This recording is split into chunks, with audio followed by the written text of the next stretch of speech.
আজ কিন্তু মাংসের ঝোলটা আমি নিজের হাতে রান্না করেছি। কেমন হয়েছে বলুন? সুন্দর সুন্দর। খুব সুন্দর হয়েছে রানী। তোমার হাতের রান্না খেলে মনে হয় আমি যেন স্বর্গে পৌঁছে গেছি। না, এ আবার কি অলক্ষণে কথা? অমন কথা বলতে নেই। আরে আরে আরে আরে এটা তো কথা কথা। আচ্ছা রানী, তুমি কোনোদিন স্বর্গ দেখেছো? আপনি কি পাগল হয়ে গেলেন নাকি? মানুষ জীবদ্দশায় কোনোদিন স্বর্গে গেছে বলে শুনেছেন? সেটাই তো, লোক মুখে শুনেছি স্বর্গ কত সুন্দর। ইস, আমি যদি একবার স্বর্গে গিয়ে স্বর্গটা নিজের চোখে দেখতে পারতাম তাহলে যে কি ভালোই না হতো। কি বলো রানী? মোটেই না।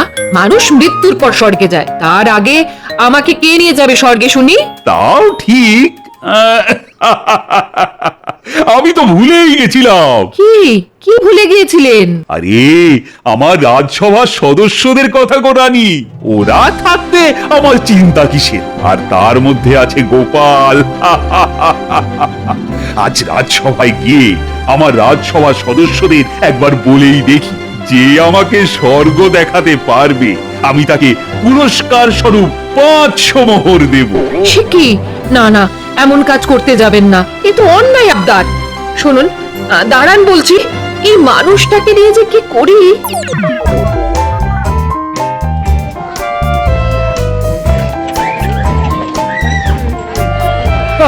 ঘরে না আছে চাল, না আছে ডাল, এদিকে খিদের চোটে আমার পেটে ছুঁচো বৈঠক মারছে।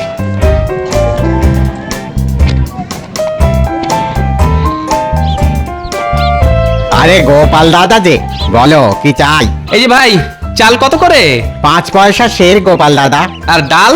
7 পয়সা সের। বাবা, এত কম! এ কি ব্যাপার বলো তো? এত কম দামে জিনিসপত্র বিক্রি করছো কিভাবে?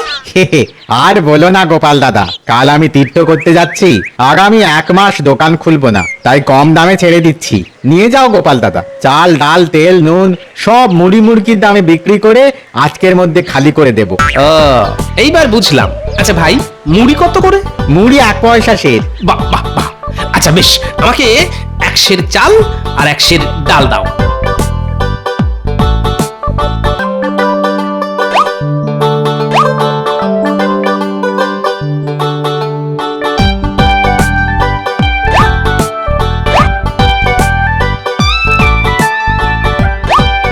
দেখি গোপাল দাদা, চালের দাম তো 5 পয়সা সের আর ডালের দাম 7 পয়সা, তুমি 1 পয়সা দিলে কেন?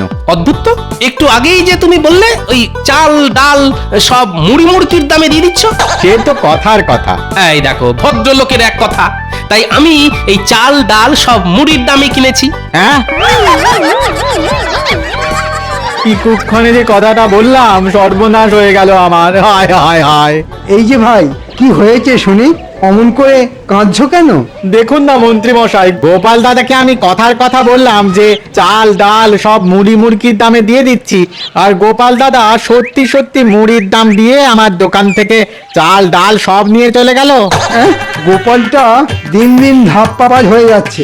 দাঁড়াও, আজ রাজসভায় গিয়ে আমি মহারাজকে গোপালের নামে অভিযোগ করব। হে হে হে হে হে হে, সত্যি? হ্যাঁ সত্যি। দাও দাও, আমাকে 3 সের চাল দাও তো।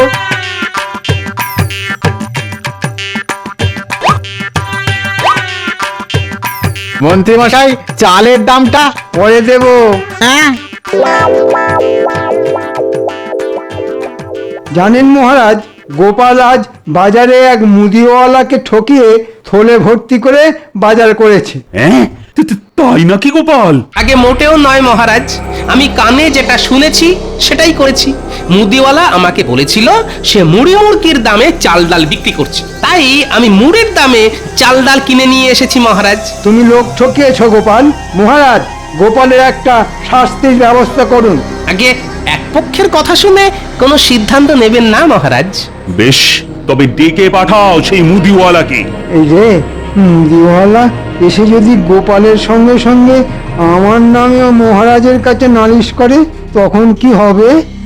মানে ছেড়ে দিন না মহারাজ, আবার ডাকাডাকি করার কি দরকার? আপনি বরং এইবারের মতন গোপালকে ছেড়ে দিন। আমার মনে হয় গোপাল না বুঝে ভুল করে ফেলেছে। এই যে গোপাল, এইবারের মতন তোমার ক্ষমা। কি ব্যাপার, মন্ত্রী মুদিওয়ালাকে রাজসভায় ডাকতে বাধা দিল কেন? তার মানে মন্ত্রীও কিছু না কিছু একটা ঘটিয়ে এসেছে। দাঁড়াও, মন্ত্রী মশাইকে একটু বাজিয়ে দেখতে হচ্ছে। আগে আমি কোনো ভুল করিনি মহারাজ, আর আমার তো মনে হয় শাস্তি আমার নয়, মন্ত্রী মশাইয়ের পাওয়া উচিত। কেন কেন আমি কেন শাস্তি পাবো শুনি? আমি সব জানি মন্ত্রী মশাই, মুদিওয়ালা আমাকে আপনার নামে সব বলেছে। বলবো? বলবো এক্ষুনি মহারাজকে? হ্যাঁ, তুমি সব জানো? মহারাজ, কেমন একটা গোলমালের গন্ধ পাচ্ছি। এই মন্ত্রী, তুমি কি করেছো বল, আমি তোমার মুখ থেকে শুনতে চাই। আগে আগে আমি চাল নিয়ে দাম পরে দেব বলে চলে এসেছি মহারাজ। এই তো হাড়ি ফেটেছে। কি এত বড় সাহস তোমার? আর তুমি এসে গোপালের নামে নালিশ করছো? গোপাল তো তাও মুড়ির দামটা দিয়ে এসেছে, তুমি তো তাও দাওনি। শুনুন শুনুন শুনুন, আমি বলবো একটা ছড়া, গোপাল চলে বুদ্ধির জোরে আর মন্ত্রী পরে ধরা। আবার সভাকবি মোক্ষম ছন্দ ঝেড়েছ দেখছি। গোপাল, মন্ত্রী, তোমরা দুজনেই অপরাধ করেছো, আর এই অপরাধের শাস্তি তোমরা দুজনেই পাবে। কি শাস্তি মহারাজ? কারাদণ্ড?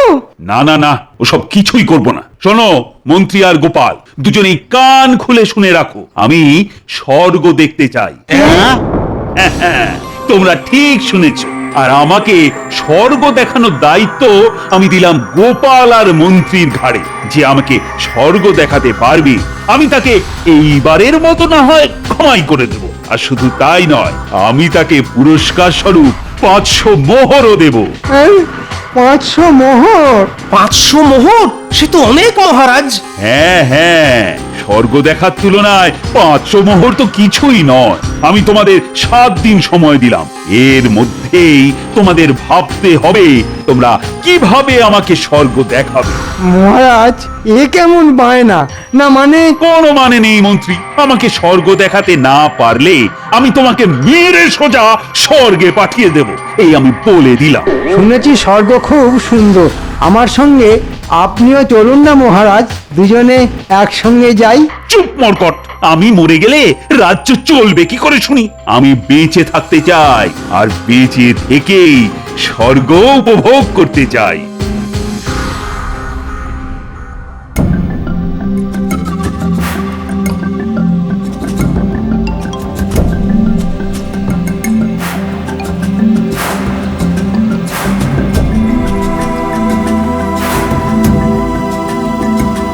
তখন থেকে কি এত আকাশ কুসুম ভাবছো বলো তো? ভাবছি ভাবছি ভাবছি কিভাবে মহারাজকে স্বর্গ দেখানো যায়। সে কি, তুমি বুঝি মহারাজকে নিয়ে স্বর্গ দেখতে যাবে? হ্যাঁ, তা তো যেতেই হবে। হায় রে, আমার জল দেন তো, স্বামীটাকে জমে ধরল গো। ধুর, মহারাজ বলেছেন উনি বেঁচে থেকে স্বর্গ দেখতে চান, আর আর সেখানেই হয়েছে বিপদ। না হলে তো মহারাজকে সত্যি সত্যি উপরে পাঠিয়ে দিতাম, উপরে গিয়ে মহারাজ স্বর্গ দেখতেন আর আমি হতাম রাজা। তুমি খালি জেগে জেগেই স্বপ্ন দেখে যাও। তা না হলে কি করব? ঘুমিয়ে ঘুমিয়ে দেখবো? মহারাজকে স্বর্গ দেখাতে পারলে মহারাজ আমাকে 500 মোহর দেবেন বলেছেন। 500 মোহর? এই শোনো শোনো, আমার মাথায় না একটা বুদ্ধি এসেছে। বেশ ভালো বুদ্ধি দিয়েছো তো। হ্যাঁ, তারপর কি হলো গোপাল দাদু? তারপরই তো শুরু হলো যুদ্ধ, রাক্ষস বনাম আমার যুদ্ধ। সর্বনাশ! আরে, এ কি হলো? হায় রে হায় রে হায়, বারবার বলেছিলাম বাড়িটা চালের অবস্থা ভালো নয়, তাড়াতাড়ি সারানোর ব্যবস্থা করো। কে কার কথা শোনে? এখন দেখলে তো, ভাগ্য ভালো চালটা আমাদের ঘাড়ে এসে পড়েনি, না হলে এতক্ষণে স্বর্গে পৌঁছে যেতাম। হ্যাঁ, স্বর্গ, স্বর্গ পেয়েছি, স্বর্গ খুঁজে পেয়েছি। বলে তুমি কি পাগল হলে নাকি? না না গিন্নি, পাগল এখনো হইনি, তবে এইবার হব। আর আমার সঙ্গে তুমিও পাগল হবে যখন দেখবে আমার হাতে 500 মোহর। 500 মোহর? হ্যাঁ হ্যাঁ গিন্নি, 500 মোহর। মহারাজের আদেশ, জীবিত অবস্থায় মহারাজকে স্বর্গ দেখাতে হবে, আর মহারাজকে স্বর্গ দেখাতে পারলেই মহারাজ আমাকে 500 মোহর দেবেন। আমি মহারাজকে স্বর্গ দেখানোর রাস্তা খুঁজে পেয়েছি গিন্নি। জয় ঠাকুর, জয় ঠাকুর, জয় ঠাকুর, জয় ঠাকুর। গিয়ে মহারাজের কাছ থেকে অগ্রিম কিছু মোহর নিয়ে আসি, তারপর শুরু হবে মহারাজের স্বর্গ দর্শনের কাজ।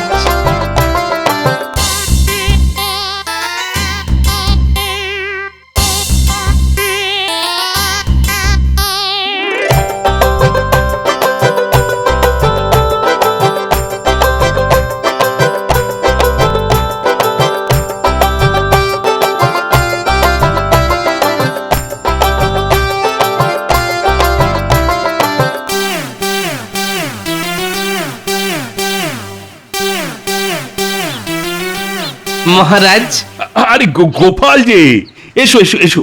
আমার স্বর্গ দর্শনের কাজ কত দূর গোপাল? হবে মহারাজ, শুরু হবে।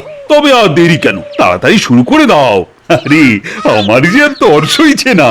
আগে আপনার স্বর্গ দর্শনের রাস্তা আমি দেখতে পেয়েছি মহারাজ, শুধু কাজটা শুরু করতে পারছি না। কেন কেন কেন, কিসের সমস্যা শুনি?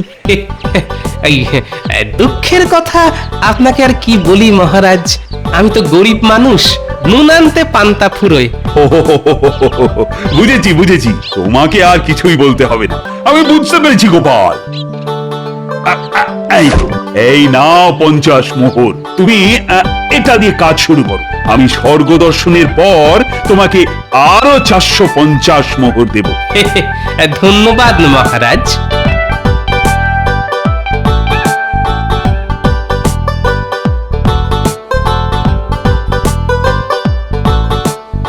বাহ বাহ বাহ, খুব তাড়াতাড়ি আমি স্বর্গ দর্শন করব। ওহ, ভেবেই আমার বুকের ভেতরটা কেমন কেমন করছে। মহারাজ, মন্ত্রী যে, তোমার আবার কি চাই? আগে আপনাকে নিয়ে যেতে চাই। কোথায়? স্বর্গ দেখাতে মহারাজ। বলো কি, এর মধ্যেই তুমি স্বর্গের রাস্তা খুঁজে পেয়ে গেলে? চলো চলো চলো, আর দেরি করা উচিত হবে না যে।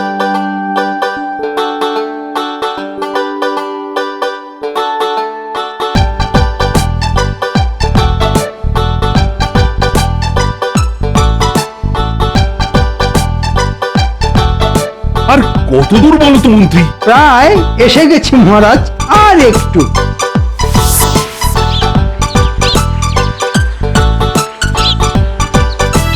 এসে গেছি মহারাজ, এই দেখুন। বাহ বাহ বাহ, কি সুন্দর জায়গা। হ্যাঁ মহারাজ, অনেক খুঁজে এমন একটা জায়গা খুঁজে বার করেছি, সাক্ষাৎ স্বর্গ।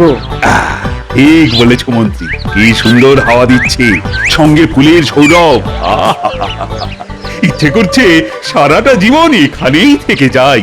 বেশ তো মহারাজ, তাহলে তাই করুন। তবে তার আগে আমার 500 মোহরটা দিয়ে দিন। দেব দেব, তার আগে এই জায়গাটা একটু উপভোগ করতে দাও। আহা, আমি যেন সত্যি সত্যি স্বর্গে পৌঁছে গেছি বলে মনে হচ্ছে। এই, ওরে বাবা রে! কি হলো মহারাজ?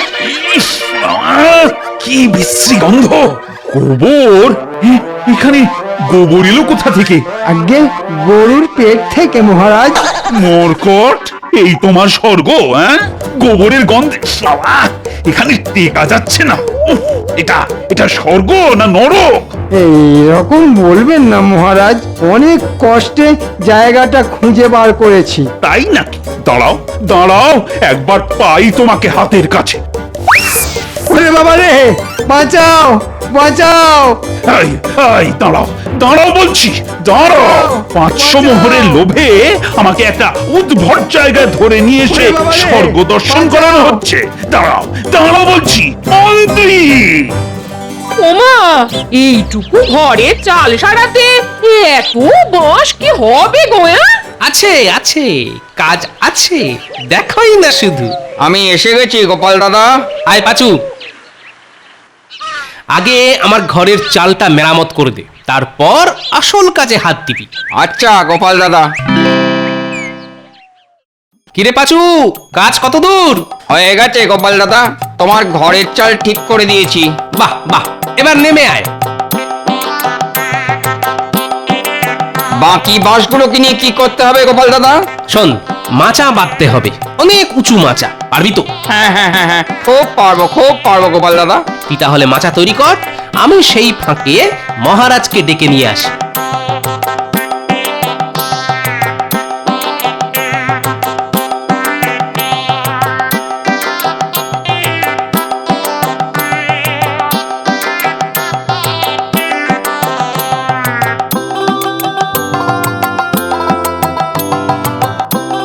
ওই দেখ, গোপাল দাদু যাচ্ছে। ও গোপাল দাদু, গোপাল দাদু, কি হয়েছে রে গুলটে? আমাদের সঙ্গে খেলবে নাকি গোপাল দাদু? আমায় এখন বুঝলি রাজসভা যেতে হবে, আমি এলাম। হ্যাঁ, বাবা, পা থেকে বাবা, এখনো গোবরের গন্ধ যায়নি। ক্ষমা করে দিন মহারাজ, লোভে পড়ে এমন ভুল আর কোনো দিন করবো না। মন্ত্রী মশাই তো পারলেন না, গোপাল কি পারবে আপনাকে ওই স্বর্গ দেখাতে? না পারলে দুটোকেই আমি কারাগারে ঢোকাবো, এই আমি বলে দিলাম। গোপাল তো আবার আমার কাছ থেকে অগ্রিমও নিয়ে গেছে। আগে হ্যাঁ মহারাজ, আর আপনার দেওয়া সময়ের আগে কাজও শেষ করে ফেলেছি। সে কি? আগে ঠিক শুনেছেন সবাই, মহারাজ আপনার স্বর্গ দর্শনের রাস্তা এই অধম তৈরি করে ফেলেছে। তাই না? কই কই, চলো চলো, স্বর্গ কেমন দেখতে সেটা নিজের চোখেই দেখে আসি। আমরাও যাবো মহারাজ। হ্যাঁ, আমরাও স্বর্গ দেখবো। সবাই যাবেন? আজ আমি সবাইকে স্বর্গ দেখাবো। না, আমি যাব না। আহা, রাগ করছো কেন মন্ত্রী? চল চল চল। আরে, যে কাজটা তুমি করতে পারলে না সেটা গোপাল কেমন করলো একবার নিজের চোখেই দেখে আসবে। চলো। এত জোর করছেন যখন, তখন চলুন।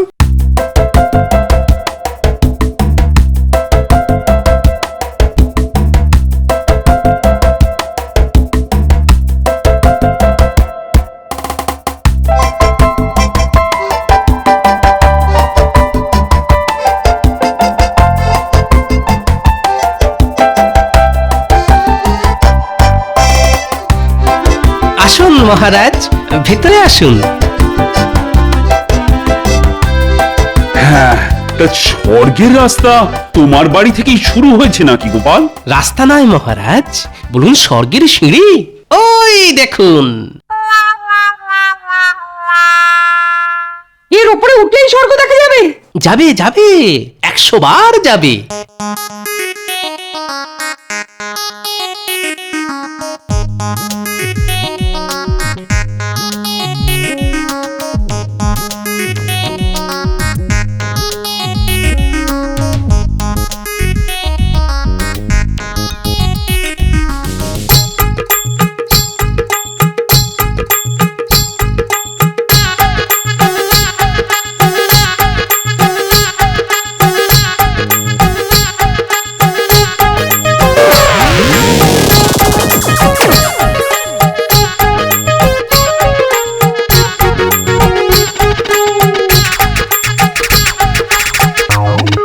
আহ, ওই দেখুন মহারাজ, স্বর্গ আপনার চোখের সামনে।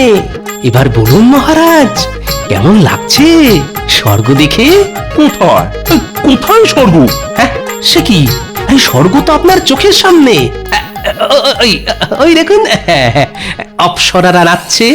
আহা, কি সুন্দর নাচ। ওই দেখুন, স্বর্গের দেবদেবীরা সব বসে আছেন। গোপাল পাগল হয়ে গেছে মহারাজ, আমি তো নীল আকাশ ছাড়া আর কিছুই দেখতে পাচ্ছি না। আমরাও কিছু দেখতে পাচ্ছি না। আমিও কিছু দেখতে পাচ্ছি না কিন্তু গোপাল। হেমা, ছি ছি ছি ছি ছি ছি, এ আমি কি করলাম? কি হলো গোপাল? আহা, আরে কি নিয়ে তো আক্ষেপ করছো শুনি? আগে যারা তাদের জীবদ্দশায় কখনো না কখনো পাপ করেছেন, তাদের চোখে যে স্বর্গ ধরা দেয় না, এটা আমি আপনাদের জানাতে একদম ভুলে গেছিলাম মহারাজ। আমিও তো আমার জীবদ্দশায় পাপ করেছি। একবার আমি ঠাকুর ঘর থেকে কলা চুরি করে খেয়েছিলাম। না না না না, আমার এই পাপের কথা কাউকে জানানো যাবে না। পেয়েছি, আমি স্বর্গ দেখতে পেয়েছি। ওই তো আমি স্পষ্ট দেখতে পাচ্ছি স্বর্গের সাদা ঘোড়া উড়ে যাচ্ছে। দেখো দেখো গোপাল, ওই দেখো। হ্যাঁ ঠিক বলেছেন মহারাজ, একটা নয়, এ তো দেখছি অনেক সাদা ঘোড়া। আমিও দেখতে পাচ্ছি মহারাজ। আহা, কি সুন্দর দৃশ্য। আমরাও দেখতে পাচ্ছি মহারাজ। হ্যাঁ হ্যাঁ হ্যাঁ, আমরাও আমরাও দেখতে পাচ্ছি মহারাজ। পাপের কথা শুনে এখন দেখছি মুহূর্তের মধ্যে সবার চোখ খুলে গেছে। সত্যি অপূর্ব দৃশ্য দেখালে তুমি গোপাল আমায়। এত কাছ থেকে স্বর্গ দেখবো জীবনেও ভাবিনি। ধন্যবাদ মহারাজ, এবার আমার পুরস্কারটা। এই নাও গোপাল, এই নাও তোমার পুরস্কার। আর কেউ স্বর্গ দেখতে পাক চাই না পাক, আমি কিন্তু স্বর্গের দর্শন পেয়ে গেছি। হ্যাঁ এই যে। আর আমার 500 মোহর, ওটার কি হবে মহারাজ? আমি গোপালকে পুরস্কার দিলাম আর তোমাকে খালি হাতে ফিরিয়ে দেব, সেটা তো আর হয় না। হ্যাঁ, আমাকেও পুরস্কার দেবেন? হ্যাঁ, আর এই নাও তোমার পুরস্কার। ওরে বাবা রে, বাঁচাও বাঁচাও।